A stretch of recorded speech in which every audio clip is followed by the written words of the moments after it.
Mheshimiwa Jeremiah Kioni, thank you very much for joining us. Good morning. Morning to you, and thank you for having me. Welcome to Kenya's biggest conversation on the hot seat again. Asante sana. Nashukuru kuwa hapa. Speaking about communities and boasting and I don't know what you can boast about. boasting about with someone else's hair. So yesterday, before yesterday, a couple of weeks now, the president has been saying, you know what, let's work from the office. Let's not work atop vehicles.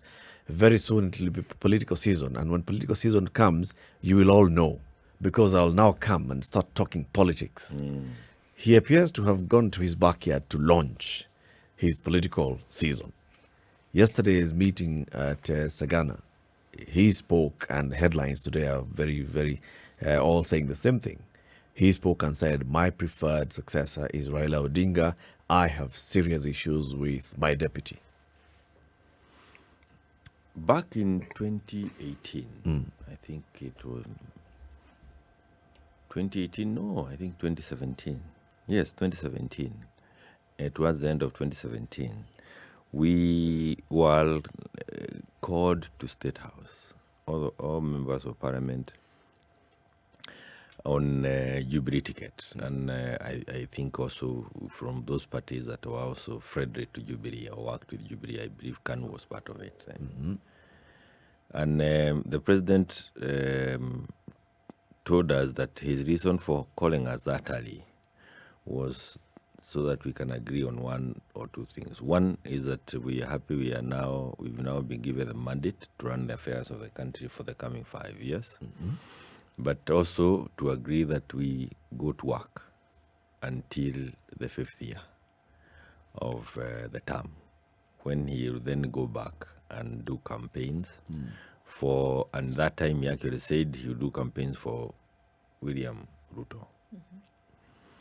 But he said between now and then, can we all go to work and deliver on what we have promised Kenyans? And that's what he's been doing. He's been working. I remember towards the end of last year, just before Christmas, again, a few of us went to State House. Of course, you can never walk to State House. You can only be allowed into State House. But we insisted, and he allowed us there. And we were from the mountain, and we told him, we asked him, actually, we were telling him the mountain is very, we are not happy with what we are getting and what we are hearing. We want you to come and talk to the people. And again, he said, I have a lot of work to finish. That table has a lot of work. I am not coming to talk until I'm done. So he's been very, very clear. And I'm sure he must have had a program. Because last year he spoke to us in a manner, and he also asked us, why are you calling me out? I'm not looking for votes. I got my votes. I am delivering on what I promised. And I'm going to do it until I get these projects to a level where now I think we can be able to think of transition. And that time has come. We were there. We had this bill that was very, I don't think it was contentious or controversial, but it brought a lot of tension or a lot of heat in Parliament, where we were fighting with bottles of water, and others were biting our fingers. Some were strangling us. I was strangled by a member of Parliament for one of the constituencies in the Rift Valley, but I survived the strangling. Apparently. Yes, and so after that, he called us again to State House, and mainly it was to get the Senate to understand what the bill was about. And it is that time again he said, that's when he actually indicated he now thinks the time is ripe for him to come out and tell people what he has done. So the politics of yesterday, or his kind of politics, which is what you expect every other leader to do, is to come out and say, mulinipatia nafasi nifanye kazi ya aina fulani. Nilikuwa nimeuliza nifanye hii. This is what I had promised to do. I have done this, I have not done that, and I want to say thank you for that opportunity. And in his tradition, Sagana has become a place where he calls us from Mount Kenya region and he has done it now. And he actually had promised after when we had the BBI issue. He promised he'll call us again. So yesterday was for him to give us his scorecard and to show what has he done, how far are we, what does he think we should do going forward, because the projects will not be all complete. There are many roads that will need to be completed, many industrial projects. And ideally, in the process of that, of course, you want to tell us who do you want to entrust, who do you think can carry on with what you are doing. And we are in the campaign season. We have two people in the ambao wako mbele ya wale wengine by far. So he indicated his preference, but of course, in indicating his preference, we also wanted to know why the fallout. What's the fallout? Why the fallout? One of the things that was expected of the president yesterday, and maybe he had, indirectly promised. In fact, when he stood to speak, and he said, I know I had expected only 5,000 people, and I'm seeing 20,000 people. I think people are expecting me to say something. Even he knew the expectation was, you are coming to tell us, why is it that you fell out with your deputy? Do you think he sufficiently gave the reasons, outlined the reasons of the fallout between him and his deputy, William Ruto? One of the amazing things about the visit yesterday is that we had three groups of people. We had those who had been invited with a card, an invitation card. And then there was another, a small group that seems to have been sent from somewhere, perhaps in the neighborhood, by somebody who thought it was necessary to send his own visitors to somebody else's function. But then amazingly, there was another huge crowd of people who keep streaming from very far distances. And they completely overwhelmed the security system. I mean, where did they come from? So they were from all over. Arriving that was the most amazing in public transport. Yes, and you could see where they have kept the vehicles, because the vehicles were being kept very far. You had to walk almost 3 kilometers to the venue, and people walked, and they walked. They got to the security gates of the Sagana Lodge, and they pushed their way in. Of course, the Where police were they officers. from? I mean, from all over. They were from all over. I can tell you, they were from all over, because you cannot say that those vehicles were from that neighborhood. The matatus, the private vehicles. And I am saying it was amazing. And there was no violence, not in a manner the way you'd fear. And these guys are going to cause chaos. And I would wait to hear what was happening, because there must be intelligence somewhere. They must have been organized by someone. I mean, let me tell you, because from my own constituency, I was to invite only 10. But there were more than the 10 I invited from my own constituency. I have the list of 10, and I'd gone beyond the list to do a Nissan, so I brought 14. But there were more than 28 inside there from Ndaragwa. And I could see them. Gishohi unafanya nini hapa? Hapana, mimi nimekuja. So I don't want to say that somebody organized. There is a group that was organized that was meant to cause chaos. But they were the bigger population were people who were saying Ebu Twende. There was take it. There was a lot of anxiety. So did he respond? And let me tell you what was amazing. We, even as leaders, we started wondering, what are we going to do? 20,000, 5,000 to 20,000, and everywhere was swamped with people. But people, of course, the small team thought they would be able to bring some chaos, but eventually they joined everybody else, and that's the joy about it. And he was also able, there is an issue of reimbursing transport. Yep. I am telling you, that is one of the nightmares for any leader. I don't know how others handled it in their own constituencies or their own areas, but I called those I had been told to invite. Told them, mimi, gari ni pesa gapi, nitawalipa. Nendeni mkitafute chakula kwa barabara. wachaneni na hii maneno ya hapa, hawa watu ni wengi sana. And that's eventually everybody, I don't know what happened because I had left. But what is amazing about that is, unlike what we were fearing at the beginning, it didn't end up that way. What were you fearing?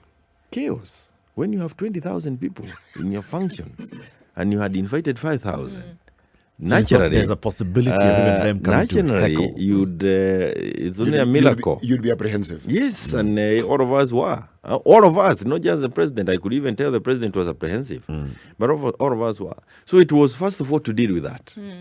And then to deliver the message that you had all along. And every time you go to an audience that is not what you had been promised, you have to reorganize your mind. Yes. And I must admire, I admired the way they organized their minds, and then he delivered. He did it. Let me tell you, he did, because one of the things is that we wanted to hear the fallout.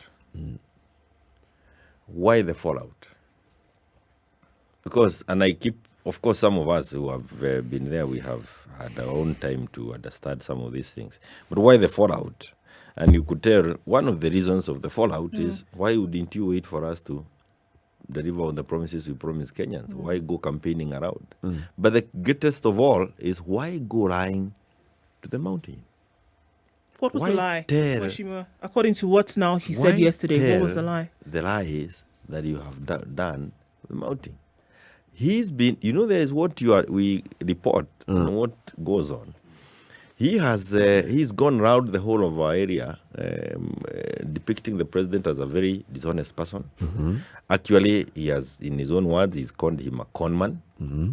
And told us that your area has been completely neglected. He has taken all the money to the rake. Immediately there was a handshake. Every other project is being done in Nyanza province, and Raila took all the projects that were meant to be done in our areas. I mean, those it's not just a lie to us. It's a lie to get the country unstable. When you come and tell us, ile ilikuwa ikuje kwenyu, imeenda kwa hawa. Knowing our history of, we have not been very kind to one another. And then a leader at that level comes to pour mafuta kwa hiyo. I want to tell you, I am also a very disappointed person. You don't assume such offices and carry that kind of a tongue around. And of course, he has also been, see, how did they come together 2013? 2013, I was part of the little conversations that happened. And one of the reasons, and I remember the president himself asking me, Kioni, what do you think about this region? Said, you will need this region for many reasons. Which region? Rift Valley. The Rift Valley. And actually the Karijin, let me now go to that. You will need the Karijin in your formation for the reasons we fought with them. We have a lot of our Kikuyus within them, within the Karijin community in Rift Valley. For us to be able to give those some semblance of forward, some hope, you will need to work with these people. You are the one who worked with them 2002. So you are the best person to work with them. Then we had, that time we were talking, ICC had not happened in the manner that it happened. So he told me, and he actually stood up and just shook my hand. He said, like, you have it. You've gotten it. You get me. You understand. So coming from there is a healing that we were looking forward to. So it was important. It was a convenient. It was a very important gesture to get the community to move together, and it required the sacrifice of both. Because remember, he is injured. He is in ICC because of the same difficulties that we had. Yeah. You're also in ICC because of the same difficulties, and we were in opposing camps. Right. So the issue of working together was a message to Kenyans, let's leave these things behind and move on. But when you then come to my backyard, when we have agreed to move on, and you start... Let me tell you, the animosity towards Uhuru from Mount Kenya, you will not know it unless you come from that region. Then and this is what you were towards it. feeling. And that was very important for us as a community, for him to come and get it right. This is what you went to alert him about last year. Yes. You told him, look, Yes. the words that are being spread in the region and what our people are feeling and what our people are reacting to Yes. is this. And he told you, give me time. Yes, I have my projects to I have finish. my project. Yes, and Do you think- he also said politics is a marathon na politics pia ni hesabu. Hesabu ya pesa au hesabu ya numbers? Hapa wewe jaza hiyo, lakini nilisema politics pia ni hesabu. Okay. This is ni Kwa marathon hiyo na ilikuwa hesabu. hesabu ya numbers. Okay. But pia hesabu ya pesa, because what was he doing yesterday? He was enumerating the projects that have been done in our area and the hesabus that have gone into funding those projects. And I can tell you, you will say many things. And it was clear in his mind. I promised these people, we have been promised before, let me come to them after I have done something. And that's what I'm coming to that question, and I think you are not responding to it yet. All right. Not yet. Huh? These people made you seek out the president and tell him, Mr. President, you need to address this concern. He spoke yesterday. Do you think he addressed the concerns of the youth in Mount Kenya, in Ndaragwa and the other constituencies of Mount Kenya, who have gotten to a point where they think that the president betrayed them, the president is somebody who cannot keep a promise, the president has not delivered? He did. And this is our experience also in the region. And he said it exactly the way I would have put it also. We have a generation of people at the ages of 25 even to 30. In fact, when I was thinking about it from yesterday, you can go back to people who are born from 1998, maybe even 1997, and all the way to where we are. And those are the people in the maybe early 30s or in the 20s. And they form a big chunk of our population. They are the people you are going to address quite often if you drive along the road, because they are the ones always on the move, looking for opportunities to do something. And they know the story, the only story you are telling them. Wewe ambao umekuja kuwaongelesha. We have not had an opportunity for them to go through the history of this country. They do not know. They don't know where we came from. They don't know what we have gone through. And he actually challenged us as leaders, tell them the truth. We have not delivered on their promises. But why is it that we have not delivered on their promises yet? It's because we are coming from somewhere and we need time to start addressing, or we need time for the country to start providing for what they want. And that's the bit. We are talking about employment. The country needs to grow. We need the economy to stabilize, to grow, create jobs, and we need it to take off. And I can tell you, if we don't allow ourselves to move into that phase, we are going to get a very difficult generation, because they will not. It is what has been the foundation that has been laid now. It is a foundation that should now be able to provide for what will be useful to them in terms of opportunities, in terms of enabling them, like the young man who came there, you know, to demonstrate his ability to make these USBs. I came across another young man in my own constituency who is stationed somewhere at Roiro, and he's the one making these ATM milking machines. And, you know, kijana mdogo, I bought one from him and gave it out to somebody. But I was impressed. He comes from a place I called it's actually Ndaragwa, Kiadogoro. And he's straight from the university. He's making those ATM machines. Mweshimiwa, what does this signify now? I mean, all of these things were said yesterday. There was an expectation from the president on which direction he was going. Many would say that up until then, they weren't really sure what is he going to say. He said these things. He was very clear about his position. What does this mean now going forward? In the next 6 months before we get to this election, what does this mean? Many things, including the fact that many of us will be sent home if you are not careful with the political turbulences that are on the way. And you have to, you see, between now and the 20, we have now and the 9th, I think, of March, where you need to have cleared your membership, maybe clear in your party, you have paid your nomination fees and the rest. There is the 26th of March, which also means that you are either in this party or the other party. If you move to this other party, then you're likely to lose your membership in parliament and the rest, or the membership in your county assembly, some things. But it also means that pale serikali ni, what it means to me is this. You are pushing me to say some of the things that are too deep, but we are here to say something deeper. It means that this thing between Raila and William Samoei Ruto is a very tricky game for those of us in it now, because the numbers that Raila needs are very few, given what we know from 2007, 2013, and 2017. He already has the numbers. By the way, because we have, you see, nikwambia siasa ni hesabu na hiyo maneno marathon. Raila only needs 960,000 votes from Mount Kenya.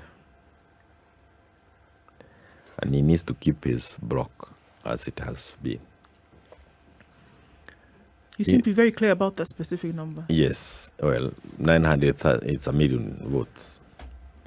What it also means is that those of us then from Mount Kenya must make up their minds whether you want to be in the opposition or in government. So it is not a question of where are we going. It's really now a question of where do you want to be. In so fact, you're saying where we are going is clear from now where you are? It's done. Let me tell you, it's done. His statement got 1 million votes out of 6 million. You can take the 4 million to the other side, but he must have gotten 1 million votes. All that Raila needs to do is to keep his block, his traditional block. And I'll tell you how he kept it yesterday. And these are some of the facts in this country. And those of us who are Ladiro in politics and are honest about them will tell you. We have communities in this country that say it openly and they tell us on the floor. Turukaruke tu, lakini ujue mimi, kwangu lazima tuwe kwa serikali. They say it. And they have been telling us, can you guys make up your mind? We want to go where the government will be. Because I need water in my area. We will need food, relief food. We need medicine brought by, we need some choppers to come and help us when difficulties come. It is only the government that can do that. So what business do I have leading my people into the opposition? So they were waiting more than perhaps Mount Kenya to know where is the government going. So there's quite a number of pockets in this country that also decided yesterday. Hapo ndio tunaenda. So meaning, it made it very easy for Raila. It's now very difficult for us in Mount Kenya. Because we must get our people out of the opposition. Right now they're in the opposition. They are in the opposition. Let's talk about this. Yes. So yes, the president has told us this before, actually, in a public rally where he said, Siasa is a marathon. Don't run. The president has told you, Siasa is a marathon and hesabu. And then you told us that looking at the previous 2 elections, if Raila could consolidate his solid base, he only needed about 980,000 votes from Mount Kenya region. Yes. And you've told us that with the president's speech yesterday, Raila got 1 million votes just from that speech. So you're saying that Raila, in your books, is the next president? Actually, yes. Raila is the president come 10th of August 2022. You will be talking about Baba the Fifth. I think that is there. And I say this not with any amount of chest thumping or anything like that. It's really the reality and something that I said at Sagana 2 days before the 2 days before the Sagana at Kirinyaga. That was my constituency, 2 days before Sagana. And I was telling the people of Sagana, it's really you to choose whether you want to be in government or in opposition. And I gave them the figures. Whatever formation Raila has used since 2007, he has always scored 44%. What he's been looking for is 6% plus 1. 6% of Gema votes is 960,000. 6% plus 1 is 960,000. And even before Sagana, I dare say that that was already available for him. The couple of meetings and the people we are talking to. So I am the work that we have to do is to ensure that we have fewer of our members of parliament in the opposition. Then you said, and that is what the president has to do, and he has also a responsibility to the community. He's a president of this republic, but he comes from a given community, and he has a responsibility to the community to ensure that he does not leave us in the opposition. We have been in the opposition before. It is not the best of places to watch politics from or to help. It's a miserable place to be. So by saying that Mount Kenya currently is in the opposition, you're saying that Ruto has captured the region. I will say, I'm not saying that. Let me take that back. Mount Kenya is not in the opposition. But if we do not work hard, many of the members of parliament who seem to have gone ahead of others, because for 4.5 years they've been campaigning, while others have been working. Those who've been campaigning for 4.5 years, majority of them are in UDA, which will form the opposition in the next government. And it is now upon us, and this is what the president said, if those who are already in offices have decided not to tell you the truth, can others rise up, come and take over? That invitation was made also yesterday at Sagana. And I remember telling some young group of leaders meeting somewhere within a hotel in Nairobi last week. They kept talking about aspirants, and I asked them, which is this other room that has aspirants? I want to walk in there and bring them so that you can see them. If there is no other room, the aspirants are you. We are looking upon you to wake up, take up those positions. And I tell you, you will see names you have never heard of in Mount Kenya. There are those areas that, of course, stick with their preferred old candidates who have taken position. But we will certainly have a few of our own in opposition. But I want to tell you that we have work to do between now and May and June to ensure that people heed what the president said. We will turn it around. And eventually we'll be part of the government that will be formed by the Azimio. Let me take you a couple of steps back, Mheshimiwa. You said that Raila had attained and maintained this 44%, 2007, 2013, 2017. And he needed the 6% to have won in those years, right?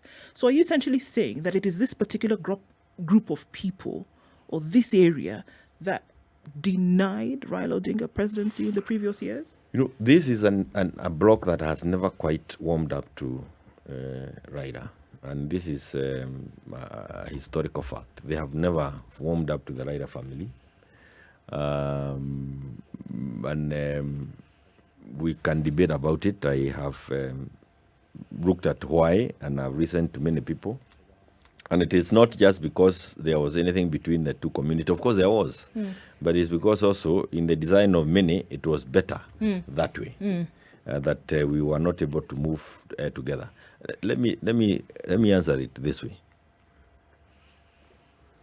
With Raila and Uhuru coming together, sitting together and having these formations, going forward, if that working relationship is able to hold for like 30, 40 years, my good friend Musalia and Kalonzo and Wetagura, the senator, will be permanently knocking that door to be allowed into the room like you allowed me in Studio 1 of SpiceFM this morning. So why because these two blocks, really, politics of this country revolves around the two blocks. And you see, what did William do in the last 4 years? Other than saying that Uhuru has abandoned you, he has taken everything to Nyanza, everything, he had tried to push the narrative of kitendawili, mchawi, a person who is untrustworthy, more than it has ever been done to our community. He has come, munataka huyu kitendawili. So he's trying to use the same old narrative to create a wedge between Kikuyus and Luos, because it is only then that he can become president. If that gap is breached, if we are able to cement it, and I can tell you, I am part of the Kikuyu Council of Elders team that went to border way ahead of everybody else. And we sat together, we had those cultural ceremonies to say, what is this we've been quarreling about? And we went through the history, and we know many of the things that were said were really meant to keep us apart. Nothing deeper. What was the realization of this? I've got to ask. So, because there are those who would make a decision because it is something that they wanted, or make a decision to keep somebody else out. What is the impetus behind this move? And I think a lot of people are going to ask the question, why come together now? Why did this realization not come about 10 years ago, 15 years ago? Because this would-be quarrel, is not something that started when Deputy President William Ruto said he wanted to run for president. It has been there before. Yes. Why not come together before that? Because it would seem as though, in many quarters, that there is the coming together to push him out, and that it's not real. Is the coming together real? Is it an authentic coming together? Yes, of two sides? that's a very important question, and I want to tell you that is one of the things that I personally would want to work on, and it is to make it real. That is why it was important for me to approach it from even the elders, those who were there before in the 1960s. Where did these quarrels start? And we've been given that history is not easy, because you're dealing with a whole generation that was completely, many people are not there. And we have believed that, when some of us were growing up, you would be told, when I was a young person, because Laira was still in politics, he was depicted to me like a person, if I come across or I'm in the same room with him, I am not likely to make it out alive. Walk out with all my hearts or the eyes or something. These are the things. And why was that being done is because, you see, we had Kenyatta and Jaramogi family. They fell apart. And the reasons they fell apart really were ideological. And apparently, the falling apart was not because of ideological differences between Jaramogi and Kenyatta, but these couple of Kikuyus who allowed Kenyatta, who wanted to do things differently from what was the initial agreement. Just like it is today. We have people even allowed Uhuru today who really don't want this thing to be done in any, with a long-lasting idea. But we have. I said this when we were invited to Orengo's family home the other day as Kikuyus, elders, and we said, what kind of structures do we need to put in place to ensure that we never go back to where we are? So the question you're asking is like, work in progress. We don't want to go back to this. William presented us an opportunity to heal.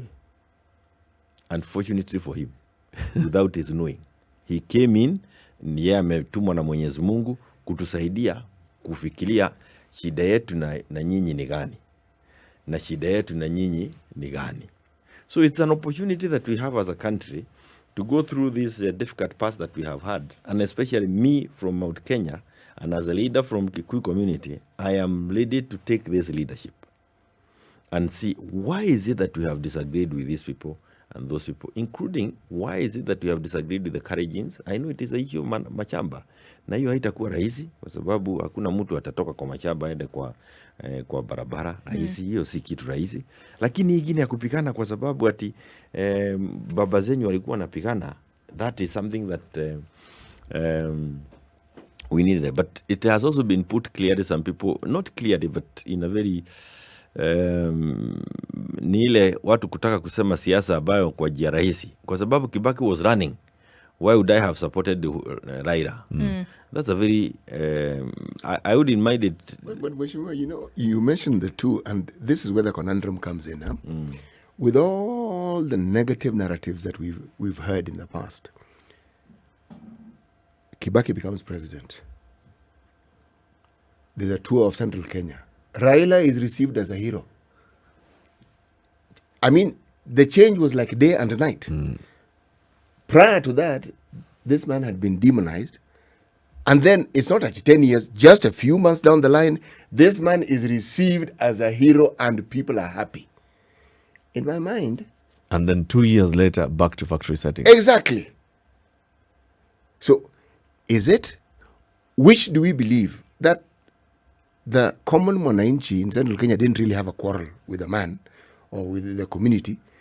It is something that people like yourselves who are in politics would engineer to ensure that they benefit from it. Yes, I was a young person in the Kenyatta era, but what you say is true. And it wasn't a cabal around Jomo Kenyatta. It was a cabal of Kiambu politicians around Kenyatta. Because if you count the number of ministers from Kiambu who are in that government, it is shocking. That just that small region has the number of ministers and in very key positions. Now, the lie that politicians tell, what you're dealing with are the consequences. Yes. Unintended consequences. Because you're now saying, this was never really true. What is actually true is this. But what is also true is, if Raila Odinga managed to get the votes that we are told he got without support from central Kenya, and with every year, the number of Kenyans who attain adulthood also increases. Unless someone is going to say that the population in central Kenya increases at a greater rate than every other part of the country, you would argue that those who come from the region that have supported Raila have also grown in numbers. So arguably, he doesn't need central Kenya votes. Now, many things that you have said that are near accurate. Oh, don't see No. Near. It is a It is. Kioni is a politician, and I like the way he's speaking. Your Excellency. No, I want to say it is true. In fact, it is actually time for those of us in positions of influence to know how crucial it is. Whatever we say, you may think that people don't take it in, they don't consume it, but what we are actually dealing with is it's like you have said, consequences of what other leaders have done before or said. Yes. Kibaki's fallout with Raila. Yes. And I can tell you, it was a very bitter thing for Kibaki. We would walk into Kibaki. I remember one day we drove along this Mombasa road. He had gone out of the country, and it is the time Raila was in Mombasa, and he said, serikali chensi, hawa watu wameninyima mkeka nusu hata choo hakuna. You remember that that thing? Yeah. And of course, Raila was not complaining about mukeka and choo. It is the mistreatment that he was receiving from those people, the PNU the side. state officials. Yes, the state officials, because they were still trying to push him out. Yeah. So it is still the behavior of those people around the president who have made it difficult for us as a country.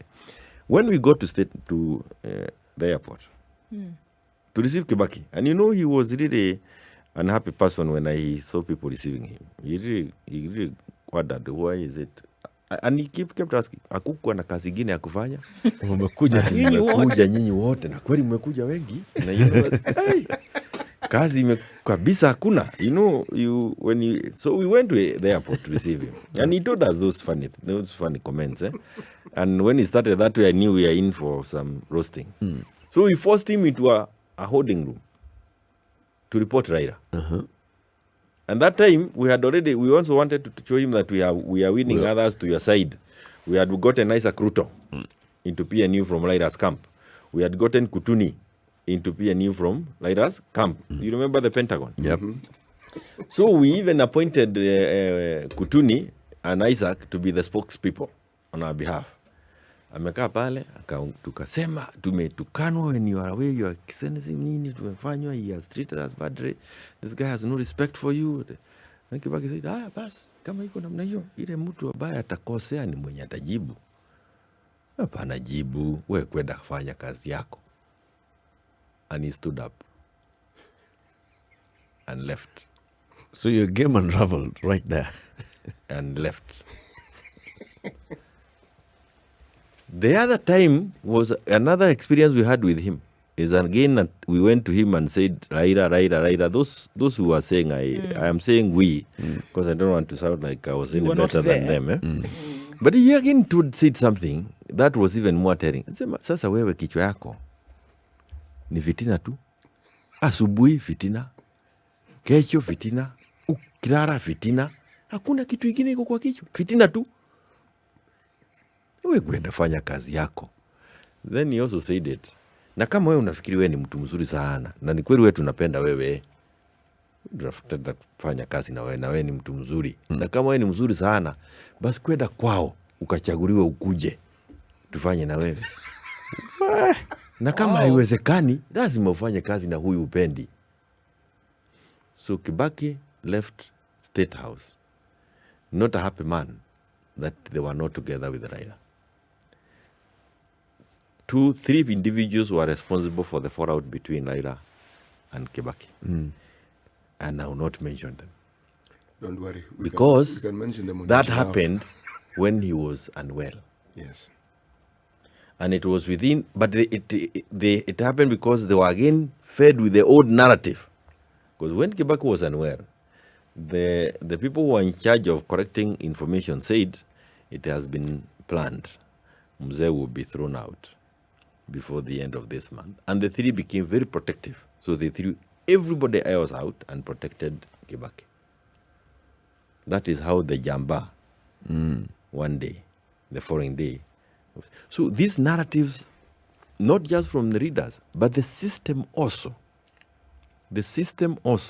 works against that intended end game. And I hope that the system that Raila will put together is a system that will not bring this marriage to an end. And I want to tell you, that's why I think Raila understands it better. He has a lot of respect for the Council of Elders.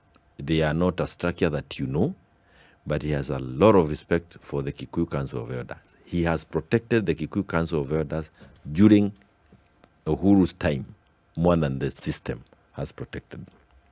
He believes that he can invest this newfound relationship elsewhere, where perhaps it's more permanent and where it can be taken down to the people as opposed to what has happened there before. Let's conclude So the conversation. I want to say this, that without doubt, if again we are not also careful, Raila has the capacity. By the way, Raila will make it president if we were to move back, because even from Mount Kenya, he was still getting some votes. If it wasn't for the killing, the mine that was, and this is where I really don't like what William has done to us, to our own people. If it wasn't for William planting the bad seed in these young mites, that Raila is like this, Kitadawini and the rest, he was going to continue winning as chunks of course, age may not be on his side, but he was going to win without your help. It's interesting, Mheshimiwa, that now you're Now blaming you it say all that on before. William, and yet you have said before that you yourselves and the others have been spreading the same malice against But in Raila. the last 4 years, Is it not possible that the people of Mount Kenya can think for themselves without necessarily having to wait for William Ruto to come and tell them? now Mount Kenya people can think for themselves, just like people from many other parts of this country. But the reality of our country is that leaders have influence, and they have more influence than you'd want to imagine, including from the areas you come from. So it is very important that we, and I own up also, I may not have, I keep going through the clips to see what did I say that was terrible about Raila. I haven't come across a very bad one. Not a really bad one, I hope yes. I don't come across bad ones. Mheshimiwa, But it is our responsibility. We have done it before. The Mount and you Kenya can do people it have again. capacity to think through. but leaders influence. And why we are blaming is because when we choose to become friends with Raila, you from another region came to tell us that you are friends with a bad person. That is why we are blaming William Ruto. Not because our own leaders didn't do their bit also, but because he chose it. He thought that somebody else's game. Yeah. Let's end it there, Mheshimiwa. And we thank you very much for joining us today. Asante Come sana. again soon.